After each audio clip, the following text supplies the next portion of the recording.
The Adventures of Tom Sawyer, Chapter 24, Splendid Days and Fearsome Nights. Tom was a glittering hero once more, the pet of the old, the envy of the young. His name even went into immortal print, for the village paper magnified him. There were some that believed he would be president yet, if he escaped hanging.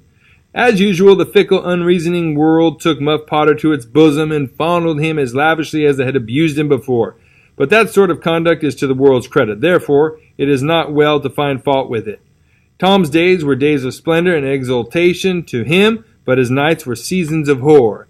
Injun Joe infested all of his dreams, and always with doom in his eye. Hardly any temptation could persuade the boy to stir abroad after nightfall. Poor Huck was in the same state of wretchedness and terror, for Tom had told the toll story to the lawyer the night before the great day of the trial, and Huck was sore afraid that his share in the business might leak out yet, notwithstanding Injun Joe's flight had saved him the suffering of testifying in court. The poor fellow had got the attorney to promise secrecy, but what of that?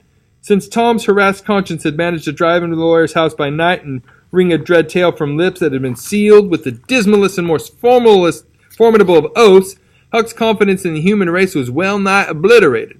Daily, Muff Potter's gratitude made Tom glad he had spoken, but nightly he wished he had sealed up his tongue. Half the time, Tom was afraid Injun Joe would never be captured. The other half he was afraid he would be.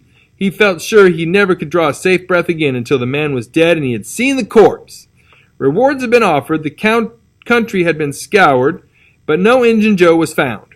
One of those omniscient and awe-inspiring marvels, a detective, came up from St. Louis, moused around, shook his head, looked wise, and made that sort of astounding success which members of that craft usually achieve. That is to say, he found a clue. But you can't hang a clue for murder, and so after that detective had got through and gone home, Tom felt just as insecure as he was before. The slow days drifted on, and each left behind it a slightly lightened weight of apprehension.